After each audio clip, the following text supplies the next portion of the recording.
We're at our garage. Let's see what we're driving today. We'll be testing the 2016 Lincoln MKX. Looks like we'll be driving in style this week. We also did a video test on the compact Lincoln MKC SUV. We'll have a link for that test at the end of this video. When it comes to the outside appearance, I'm kind of neutral. I don't really love it. I don't really hate it. But you definitely know it's a Lincoln. From the side, we can see it's a luxury SUV. Nice shape from the rear. Sporty looking exhaust. You think there'd be a V8 in there. Of course there's not. We'll get into that later. These adaptive headlights are part of a $4,400 luxury package. We'll take these out tonight and see how they work. It's dark enough outside. Let's take these headlights out and see how they perform. Here we have a wall 100 feet away with the lights on high beam. Plenty of light. Going down to low beam. Again, excellent performance. Here we have a building 300 feet away on low beam. Reaches out quite well. High beams, plenty of light. Overall, the performance of these headlights are excellent. No complaints whatsoever.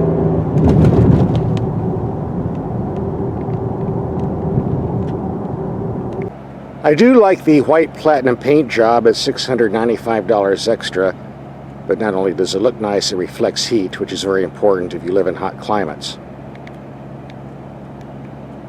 In fact, it's 107 degrees and climbing, so once again that white paint certainly helps deflect the heat. If you live in a hot climate, don't buy a car with black paint. It attracts heat like a magnet and you'll be very sorry.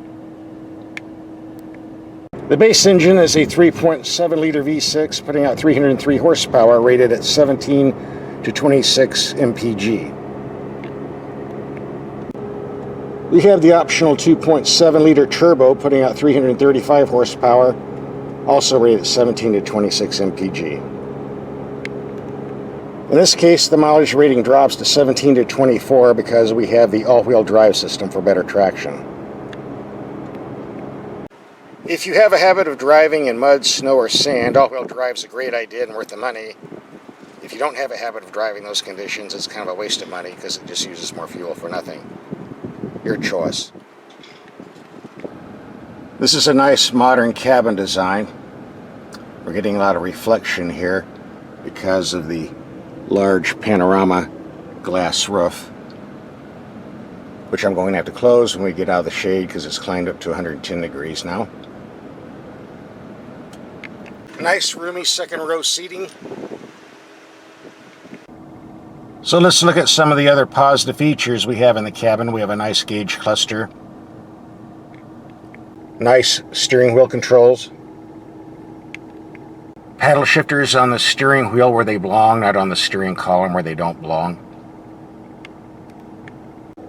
Real knobs for the audio system. The glove box is electric. If the battery goes dead, there is a way to get in manually, so don't worry. And the glove box has a decent size to it, especially if you take the owner's manual out like I did. A storage container for your junk. I'm told this is real wood. It does look like it. If it looks real, that's good enough for me. The console is not very wide, but it is pretty deep, so you can fit a lot of things down in here. I did have one problem with the controls. You see this panel is very big, so they could have made these buttons about 4 times larger. Important when you're wearing gloves in the wintertime, so why are they making them 4 times smaller? Makes them very awkward to use if you're in a hurry, especially when you're driving in the dark. Yes, they are lit up at night, but still. They could be bigger. There's no reason they shouldn't be. This is something they should have changed for the 2006 model year because they made lots of improvements, but they overlooked this. By the way, these 22-way power seats are very nice, extremely comfortable, but for an extra $1,500 they should be.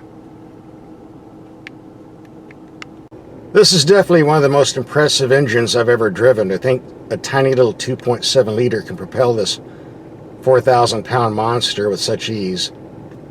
You really have to experience it.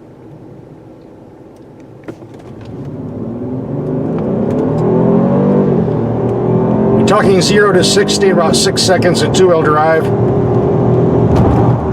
In this all-wheel drive, it'll drop to around 6.5. The brakes are very nice, by the way.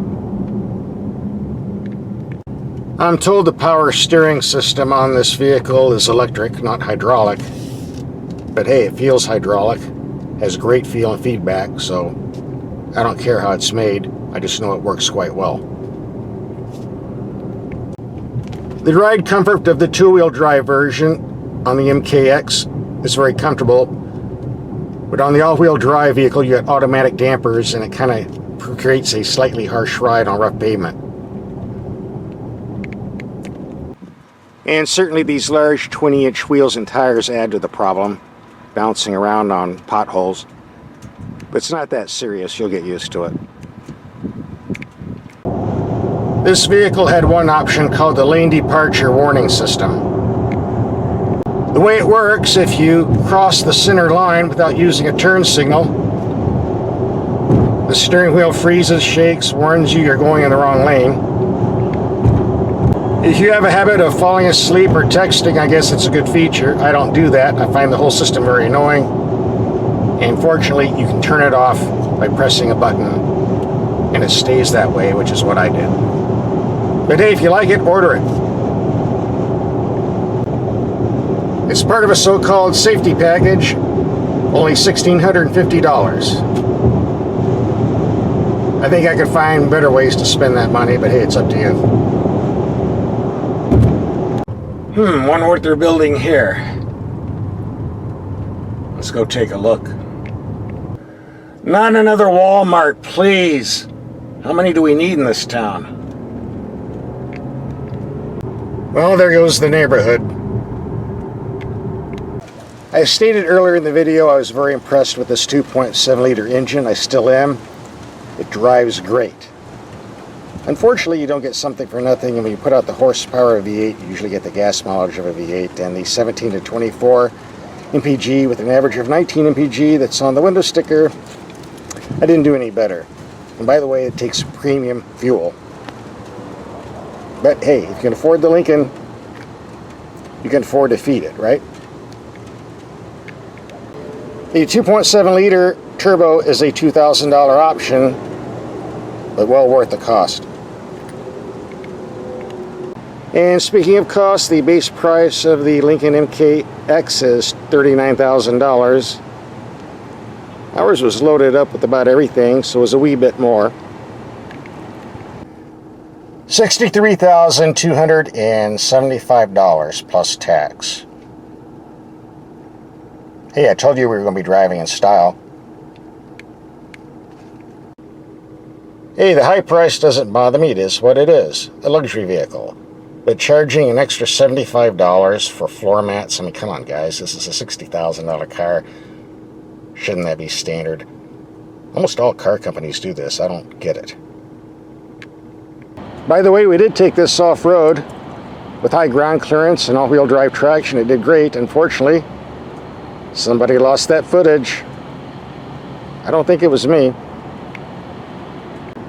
If you're shopping for a luxury SUV and aren't happy with the European and Japanese options, give this one a look. If you'd like to see the review we did on the compact Lincoln MKC, we have a link for that video here. And keep in mind this is a late 2015 version, which is totally identical to the 2016 models except for the entertainment system.